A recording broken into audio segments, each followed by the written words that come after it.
یہ لوگ جب قیامت والے دن اللہ کے حضور پیش ہو رہے ہوں گے تو پھر دنیا دیکھے گی نا، جیتا وہ جو اس دن جیت گیا، اور ہارا وہ جو اس دن ہار گیا۔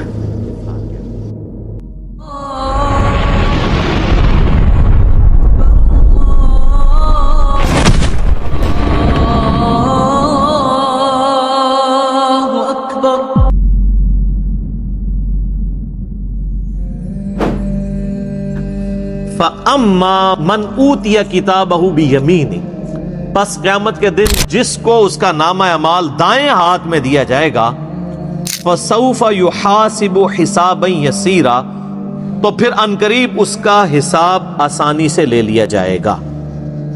یعنی پھر وہ صرف ایک زبانی جمع خرچ والی بات ہوگی، جس کو نامہ اعمال دائیں ہاتھ میں ملا اس کو تو جنت کا پروانہ مل گیا۔ وَيَنْقَلِبُ إِلَىٰ أَهْلِهِ مَسْرُورًا، اور وہ لوٹے گا اپنے گھر والوں کی طرف بڑی خوشی کے ساتھ۔ یعنی دنیا میں بھی جب کوئی شخص کوئی ڈگری حاصل کر لیتا ہے، کوئی کامیابی حاصل کر لیتا ہے، تو ہر ایک کو دکھاتا پھرتا ہے، یہ دیکھو میں کامیاب ہو گیا ہوں۔ تو قیامت والے دن بھی ظاہر ہے کہ وہ الٹیمیٹلی سب سے بڑی ڈگری تو وہ ہے نا، اصل کامیاب ہوا جو آخرت میں کامیاب ہوا۔ دنیا میں چاہے کوئی شخص گمنامی کی موت مر گیا کسی فٹ پاتھ کے کنارے، اس کو لاوارث لاش کے طور پہ بغیر کفن کے بھی دفنا دیا گیا، تو قبر میں اسے جنتی کفن مل جائے گا، اینڈ رزلٹ تو اس کا بہترین ہے۔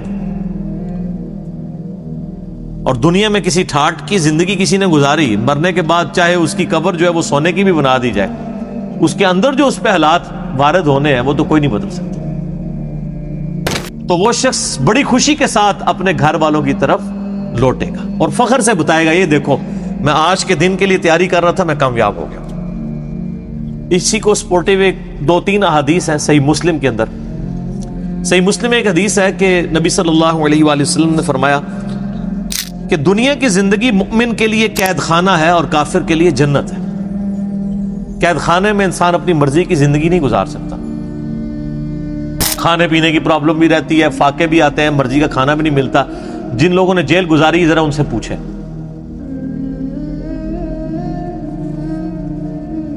اور کافر اپنی مرضی کی زندگی گزارتا ہے، اس لیے اس نے دنیا کو جنت بنایا۔ اور ایک اور حدیث ہے صحیح مسلم میں کہ دنیا اور آخرت کی مثال ایسے ہے جیسے کوئی شخص اپنی انگلی سمندر میں ڈبوئے، اس کے ساتھ جو پانی لگے گا وہ دنیا کی زندگی ہے، اور سمندر انفینٹ نہ ختم ہونے والی آخرت کی زندگی، کمپیریزن ہی کوئی نہیں ہے دونوں کا۔ اب کوئی آخرت میں کامیاب ہوتا ہے تو وہ تو ہمیشہ کی کامیابی اس کا مقدر ہوئی بھی ہے نا۔ میں آپ سے اگر پوچھوں کہ 1 ارب اور 1 روپیہ، کسی کے پاس 1 ارب روپیہ ہو اور کسی کے پاس 1 ارب 1 روپیہ ہو، تو اس میں تو کوئی فرق نہیں ہے، کیونکہ 1 روپیہ ارب سے اوپر ہونا یہ تو نیگلیجیبل ہے۔ تو کتنا بے وقوف ہے وہ شخص، وہ 1 روپیہ بچانے کی خاطر ارب روپیہ اپنا ضائع کرتے ہیں، اور کتنا عقل مند ہے وہ شخص جو 1 روپے کی قربانی کر کے 1 ارب روپیہ بچا لے۔ یعنی دنیا کی زندگی خدا کو دے کے ہمیشہ کی جنت کما لے، جو سورہ توبہ میں آیا کہ ہم نے مومنین کی جانیں اور مال جنت کے بدلے میں خرید لی ہیں۔ صحابہ کرام علیہم رضوان کو جو فضیلت حاصل ہے پوری امت پہ، وہ اسی لیے ہے کہ انہوں نے قربانیاں دی ہیں، جان مال ہر چیز کی، آخری درجے میں۔ صحیح مسلم میں ہی ایک اور حدیث ہے بڑی رکت انگیز، اسی آیت سے مجھے یاد آئی کہ قیامت والے دن اللہ تعالیٰ ایک ایسے شخص کو بلائے گا جس نے دنیا میں بڑی مفلسی اور غربت کی زندگی گزاری ہوگی، حلال و حرام کی تمیز کرتے ہوئے ڈرتے ڈرتے قید خانے والی زندگی گزاری ہوگی، بڑی مشقت کی زندگی۔ قیامت والے دن اللہ تعالیٰ فرشتوں کو کہے گا کہ میرے اس بندے کو ذرا جنت کا ایک پھیرا لگواؤ۔ جنت کا ایک پھیرا جب لگے گا نا تو اللہ تعالیٰ پوچھے گا، ہاں بھائی کوئی دنیا میں تو نے تکلیف دیکھی؟ وہ کہے گا، اے اللہ تیری عزت کی قسم میں نے دنیا میں کوئی تکلیف نہیں دیکھی۔ ایک جنت کا پھیرا دنیا کی ساری مشقت کو کافور کر دے گا۔ سر چھوڑ دیں، قیامت کا دن ہی صرف 50,000 سال کا دن ہے۔ دنیا میں 60 سال کی زندگی کے عوض اگر وہ 50,000 سال کا قیامت کا دن ہی صرف امن میں گزر جائے نا، تو یہی بدلہ کافی ہے کہ باقی لوگ ذلیل ہو رہے ہوں اور آپ کو اللہ کے عرش کا سایہ نصیب ہوا ہو۔ 60 سال کے بدلے میں 50,000 سال کی صرف قیامت کے دن کی کامیابی مل جائے، بعد کی تو اربوں سال کی زندگی ہے، اور دنیا میں 60 سال میں عیاشی میں، اور 60 سال بھی کیا عیاشی کے گزارنے ہوتے ہیں، اس کو بھی آپ نیٹ کیلکولیشن کریں تو چند ایک سال ہی بنتے ہیں، سونے کے اوقات نکال دیں، بچپن کے اوقات نکال دیں، اس کے بدلے اور کوئی عذاب نہ بھی ہو، قیامت کے دن کا 50,000 سال کا دن ہی عذاب میں کاٹنا پڑ جائے تو یہی بہت بڑا عذاب ہے۔ اللہم اجرنا من النار، آمین۔ پھر اللہ تعالیٰ، صحیح مسلم میں حدیث ہے کہ اللہ تعالیٰ ایک ایسے بندے کو بلوائے گا جس نے دنیا میں بڑی عیاشی کی زندگی گزاری ہوگی، کوئی حلال و حرام کی تمیز نہیں کی ہوگی، اپنی مرضی کی زندگی گزاری ہوگی۔ اور میں اکثر کہتا ہوں کہ دنیا آپ اللہ کی مرضی کی گزاریں، آخرت آپ کی مرضی کی ہوگی، اور اگر دنیا آپ نے اپنی مرضی کی گزاری تو آخرت پھر اللہ کی مرضی کی ہوگی۔ اللہ تعالیٰ فرمائے گا ذرا اسے ایک پھیرا لگاؤ نا دوزخ کا۔ یہ بڑا کہتا تھا دنیا میں کہ ایک پھیرا ہی لگنا خیر ہے، کہتے ہیں نا مسلمان، یہودیوں سے ہی مستعار لی ہوئی ہے نا یہ چیز، یہودی بھی یہی کہتے تھے کہ اگر اللہ نے ہمیں دوزخ میں بھیجا تو چند دن کے لیے بھیجے گا، الٹیمیٹلی تو ہم بخشے بخشائے ہیں۔ اللہ نے فرمایا تم نے کوئی عہد لے لیا اپنے رب سے اس معاملے میں؟ یہاں تو ایسے بڑی آسانی سے لوگ یہ کہہ دیتے ہیں، میں تو اکثر کہتا ہوں کہ ہم میں تو یہ بھی طاقت نہیں کہ ہم 10 سیکنڈ کے لیے موم بتی کے فلیم کے اوپر اپنا ہاتھ رکھ سکیں۔ جو شخص اتنا کمزور ہو وہ یہ دعویٰ کرے کہ خیر ایک پھیرا ہی لگے گا۔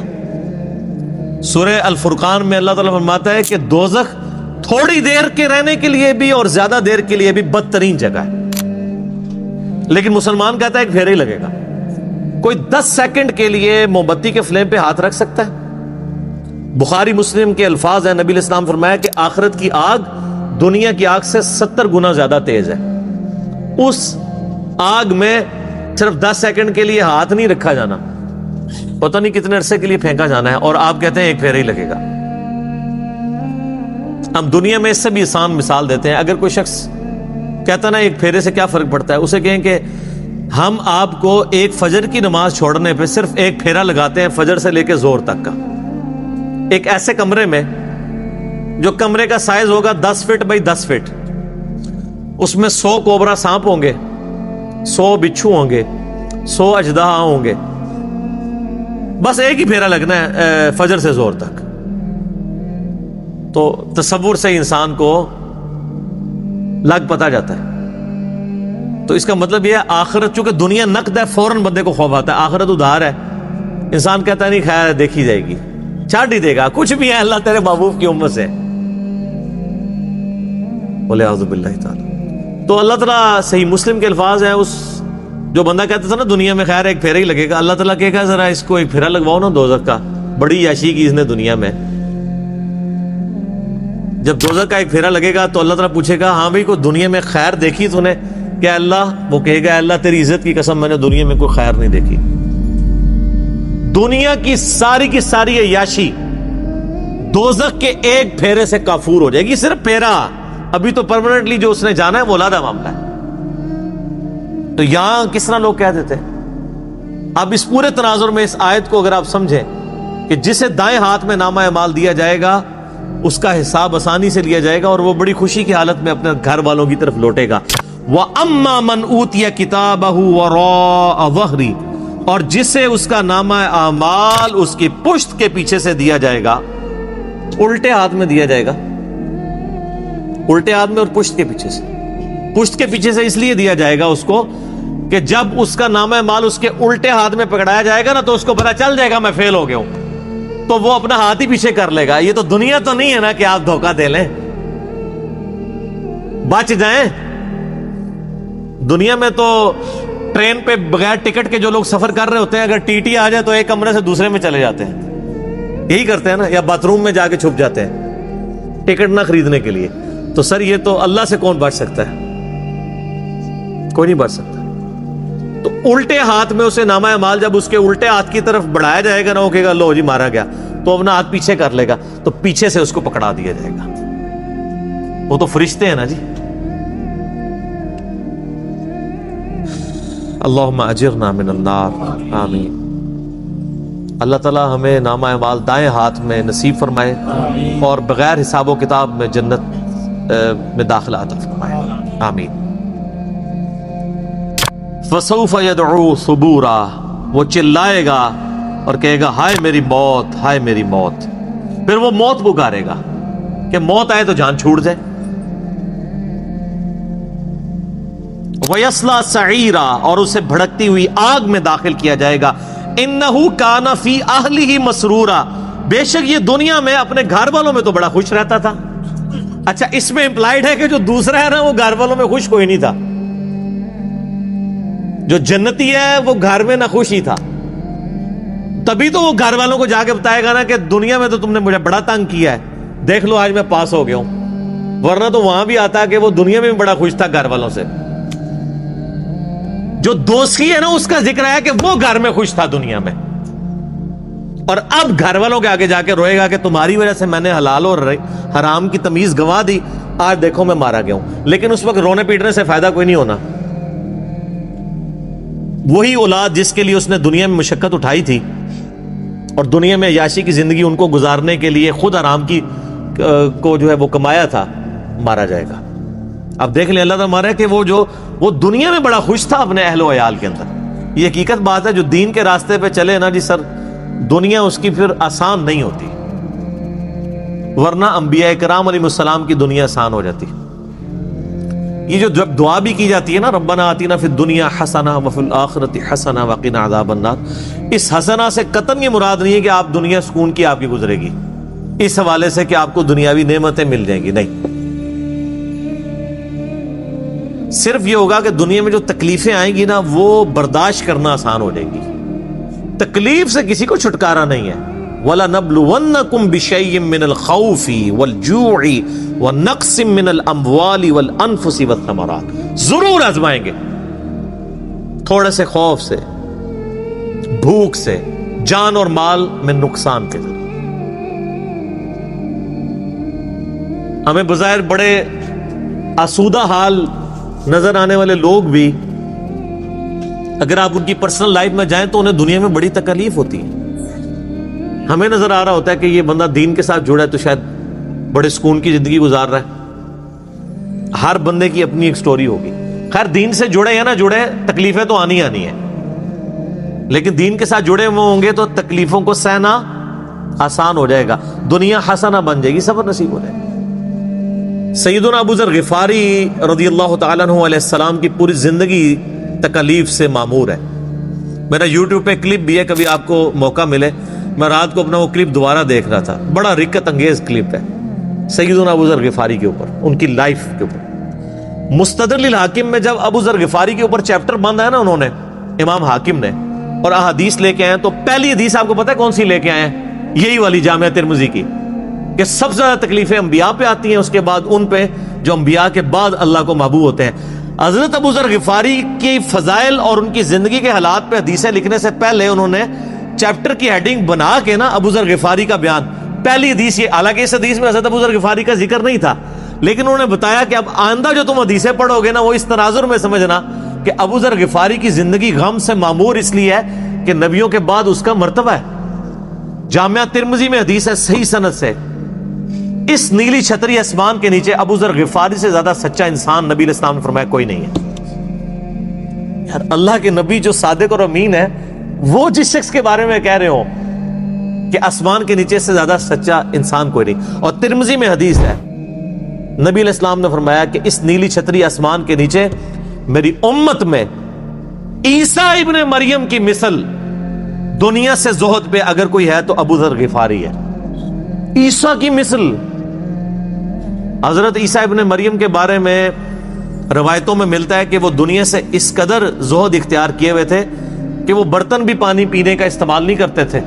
وہ کہتے تھے یہ بھی دنیا کا مال ہے، ہاتھ سے پانی پیا کرتے تھے. تو نبی علیہ السلام فرمایا میری امت میں یعنی دنیا کو 3 طلاقیں دینے والا اور آخرت کی طرف رجوع رکھنے والا، دنیا سے زاہد اگر کوئی شخص عیسیٰ ابن مریم کی مثل ہے تو وہ ابو ذر غفاری ہے. تو سر پھر یہ لوگ جب قیامت والے دن اللہ کے حضور پیش ہو رہے ہوں گے تو پھر دنیا دیکھے گی نا، جیتا وہ جو اس دن جیت گیا اور ہارا وہ جو اس دن ہار گیا. تو اللہ تعالیٰ ماتا ہے کہ یہ دنیا میں بڑا عیاشی میں تھا. انہ ظن ان لن یحور، وہ تو دنیا میں خیال کرتا تھا اسے لوٹ کے گویا اللہ کے پاس آنا ہی نہیں ہے۔ واقعی ہمارے مسلمانوں کی اکثریت بھی ایسی زندگی گزاری ہے گویا کہ اللہ کے سامنے پیش ہی نہیں ہونا۔ بلے شاہ سا مرنا نہ ہی گور بیا کوئی اور، کتنے جنازے اٹھاتے ہیں یہ کبھی تصور ہی نہیں آتا۔ حسن بصری فرماتے ہیں رحمہ اللہ تعالی، تابعی ہیں، حضرت سیدنا حسن ابن علی کے شاگرد بھی ہیں، وہ کہتے ہیں کہ میں نے صحابہ اکرام کا زمانہ ایسا پایا کہ میت جب اٹھتی تھی نا تو ہر شخص ہی رو رہا ہوتا تھا، نئے آنے والے بندے کے لیے مشکل ہوتا تھا کہ میں تعزیت کس سے کروں، کہ ان میں سے کون ہے بندہ جس کا رشتہ دار مرا ہوا ہے۔ ہر بندہ ہی رو رہا ہوتا تھا، اس لیے کہ وہ اپنی قبر کو یاد کر رہا ہوتا تھا۔ تو نئے بندے کے لیے تعزیت کرنا مشکل ہو جاتی تھی کہ مریا کی دے وچوں، سارے ہی رو رہے ہوتے تھے۔ ظاہر ہے جی صحابہ کا زمانہ نبی الاسلام سے متصل، انہوں نے حضور کی صحبت کی ہوئی تھی۔ صحیح مسلم میں حدیث ہے کہ عبداللہ بن عمر کہتے ہیں کہ نبی الاسلام نے میرے کندھے پہ یوں ہاتھ رکھ کے نا جھٹکا دیا اور فرمایا کہ عبداللہ اپنے آپ کو مردوں میں شمار کرنا، زندوں میں نہیں۔ تو وہ تو ہر وقت جان ہتھیلی میں رکھ کے پھر رہے ہوتے تھے۔ صحیح بخاری میں حدیث ہے، آپ ایک چوراہے سے گزرے، کچھ لوگ ہنس رہے تھے صحابہ میں سے، آپ رک گئے، آپ نے فرمایا کہ جو میں جانتا ہوں اگر تم جانتے تو بہت کم ہنستے زندگی میں، زیادہ روئے ہی کرتے۔ تو جن لوگوں نے یہ ساری چیزیں آبزرو کی ہوئی تھی نا نبی الاسلام کی مبارک زندگی سے، ان کی پھر حالت یہی ہوتی تھی۔ انسان کو یہ کبھی گمان ہی نہیں ہوتا کہ اس نے لوٹ کے بھی اللہ کے پاس جانا ہے۔ بلا کیوں نہیں، ان ربہ کان بہ بصیرا، بے شک تیرا رب تو خوب دیکھ رہا تھا جب وہ اعمال کر رہے تھے۔ دنیا میں بے شک جتنی بڑی عیاشی کی ہے وہ کہیں نوٹ ہو رہی تھی، تیرا رب دیکھ رہا تھا، اور وہ رب کا ہی حوصلہ ہے کہ دیکھ رہا ہے اور ڈھیل دیتا رہتا ہے، لیکن جب پھر کھینچے گا نا تو پھر کسی کا لحاظ نہیں ہے۔ بخاری مسلم کی حدیث ہے، اے میری بیٹی فاطمہ، میرے مال سے جو کچھ لینا ہے لے لے، اگر اللہ نے تجھے پکڑ لیا قیامت کے دن میں تجھے اللہ سے چھڑا نہیں سکوں گا۔ اے میری پھپھی صفیہ، میرے مال سے جو لینا ہے لے لے، اگر اللہ نے تجھے پکڑ لیا تو میں اللہ کے حضور تیرے کچھ کام نہیں آؤں گا۔ اے میرے چچا عباس، ایک ایک رشتہ دار کو آپ نے، پھر آپ نے کہا اے بنو ہاشم، میرے خاندان کے لوگوں، آپ لوگ کہہ رہے ہیں کچھ بھی ہے تیرے محبوب کی امت سے ہیں، اور محبوب کے جو رشتہ دار ہیں خونی رشتہ دار، ان کو حضور کہہ رہے ہیں کہ میرے مال سے جو لینا ہے میں تمہیں دے سکتا ہوں، اگر اللہ نے پکڑ لیا تو میں تمہارے کچھ کام نہیں آؤں گا۔ پیر فقیر تے ویسے ہی سائڈ تے کر دو، انہوں نے کھنگڑ ہی نہیں کسی نے دینا۔ جدھر شافع محشر صلی اللہ علیہ وآلہ وسلم یہ بات کر رہے ہیں، کیونکہ شفاعت بھی اللہ کی اجازت سے ہونی ہے جس کے لیے اللہ حکم فرمائے گا، دھونس کے ساتھ شفاعت بھی نہیں، شفاعت بالاذن ہے۔ تو باقی کس کھاتے میں ہے کہ جی میں اس وقت تک جنت میں نہیں جاؤں گا جب تک سارے مرید نہ جنت میں لے جاؤں، اور تنو آپ کسی نے وڑن دینا ہے انی وڈی گلاں۔ اچھا یہ باتیں سن کے لوگ سبحان اللہ کہہ رہے ہوتے ہیں، حالانکہ کتنا متکبرانہ جملہ ہے، یہ تکبر ہی ہے نا، کوئی شخص کہ میں جنت میں کسی کو لے جاؤں گا۔ اگر یہ جملہ میں بول دوں کہ انشاءاللہ، میں کسی کے لیے، میں اپنے لیے بول دوں کہ میں انشاءاللہ جنت میں ہی جاؤں گا، انشاءاللہ کے ساتھ بھی بول دوں کہ دیکھو جی انہوں کسی نے گارنٹی دیتی ہے، تو تواڈے بابے انہوں کسی گارنٹی دیتی ہے؟ گارنٹی والے تو ان کی قبریں تو مدینے میں ہیں، بغداد شریف والے، اجمیر شریف والے، یا آپ کے جتنے شرفاء ہیں ان کے بارے میں تو کوئی آیات اور احادیث نازل نہیں ہوئی ہے۔ ہم اس نے ظن رکھتے ہیں کہ اللہ تعالیٰ بخش دے، لیکن آپ کسی کو کلین چٹ تو نہیں دے سکتے۔ اچھا یہی آیات ہیں، ان کے کانٹیکسٹ میں ایک بڑی رکت انگیز حدیث ہے بخاری اور مسلم دونوں میں۔ سیدہ عائشہ کہتی ہیں کہ نبی علیہ السلام نے فرمایا قیامت کے دن جس کا حساب کتاب شروع ہو گیا وہ مارا گیا۔ ہائے ہائے ہائے ہائے۔ تو اما عائشہ کہتی ہیں یا رسول اللہ، قرآن میں تو سورہ انشقاق میں یہ آیات آئی ہیں کہ فسوف یحاسب حسابا یسیرا، کہ جس کا نام مال دائیں ہاتھ میں دیا جائے گا اس کا حساب آسان ہوگا۔ تو میں تو یہی سمجھتی ہوں کہ جس کا نامہ مال دائیں ہاتھ میں دیا جائے گا حساب اس کا بھی ہوگا، اور جس کا نامہ مال بائیں ہاتھ میں دیا جائے گا حساب اس کا بھی ہوگا۔ اور آپ فرما رہے ہیں کہ جس کا حساب کتاب شروع ہو گیا وہ مارا گیا۔ تو آپ نے فرمایا عائشہ یہ حساب وہ حساب نہیں ہے، یہ تو بس صرف سرسری بات ہوگی. جس کا حساب شروع ہو گیا اور اللہ نے پوچھ دیا یہ کیوں کیا، وہ مارا گیا. یہ جنتی وہ ہوں گے جن کا حساب ہونا ہی نہیں ہے. یہ جو ہے نا ان کا حساب آسان ہوگا. حساب آسان یہ ہے کہ ٹوٹل پورا، اچھا جی ہاں جی نیکیاں 1 ارب، گناہ 1 کروڑ، ٹھیک ہے جی بس. لیکن اگر پوچھ لیا کہ یہ کیوں کیا، وہ مارا گیا. تو آپ اندازہ لگائیں کہ نبی علیہ السلام نے کتنے سخت لفظ استعمال فرمائے ہیں کہ جس کا حساب شروع ہو گیا وہ مارا گیا. تو اسی لیے ہم کہتے ہیں اللہ بغیر حساب و کتاب کے جنت میں داخلہ عطا فرمانا. ٹھیک ہے نا جی. تو آمین بھی کریں اور کوشش بھی کریں. اصل چیز تو یہ ہے. صحیح مسلم میں حدیث ہے، سیدنا ربیعہ رضی اللہ تعالیٰ عنہ نبی علیہ السلام کو وضو کروایا کرتے تھے. ایک دن آپ صلی اللہ علیہ وآلہ وسلم کا سمندر رحمت جوش میں آیا، فرمایا سل ربیعہ، ربیعہ مانگ، آج کیا مانگتا ہے، اجرت مانگ لے جو نبی کی تو خدمت کرتا ہے. صحیح مسلم میں حدیث ہے. ان کا یا رسول اللہ جنت میں آپ کا پڑوس چاہیے. بہت کیا تیاری کر کے رکھی ہوئی تھی، کوئی ورکنگ نہیں کرنی پڑی، اور کائنات کی سب سے بڑی چیز مانگ لی. کائنات میں اگر خدا سے کوئی چیز مانگی جا سکتی ہے نا، ویسے تو سب سے بڑی چیز یہ ہے کہ انسان نبوت مانگ لے. وہ تو مل نہیں سکتی، وہ واہ بھی ہے. اس لیے نبوت کا سوال یا دعا کرنا تو حرام ہے، کیونکہ یہ تو اللہ نے بین کی ہوئی ہے. نبوت کے بعد اگر اللہ سے کوئی سب سے بڑی چیز کائنات میں مانگی جا سکتی ہے نا، وہ یہ ہے کہ جنت میں نبیوں کا پڑوس. کیونکہ اللہ تعالی کی رحمت کی سب سے بڑی جو ایگزیکیوشن ہے وہ کہاں پہ ہونی ہے؟ جنت میں. اور جنت میں بھی سب سے بڑی رحمت کا مقام انبیاء کرام جس جنت میں ہوں گے، اور پھر انبیاء کے امام سیدنا محمد رسول اللہ صلی اللہ علیہ وآلہ وسلم کا پڑوس جسے جنت میں مل جائے، تو سر کائنات میں اس سے کوئی بڑی خواہش کسی سے کی جا سکتی ہے؟ یہی ہے. تو ہم بھی اکثر اللہ سے یہ دعا کرتے ہیں کہ اللہ تعالیٰ ہمیں نبی علیہ السلام کا پڑوس نصیب فرمائے. آمین. لیکن اس کے لیے پھر نبیوں والا کام کرنا پڑے گا. کنتم خیر امۃ اخرجت للناس تأمرون بالمعروف وتنہون عن المنکر وتؤمنون باللہ. نبیوں والا کام کریں. نبیوں والا جو ہے وہ آپ ریوارڈ اللہ سے حاصل کر رہے ہیں انشاءاللہ تعالی. یہ ہر بندے کی ذمہ داری ہے. تو سیدنا ربیعہ نے کہا یا رسول اللہ جنت میں آپ کا پڑوس مل جائے اور کیا چاہیے؟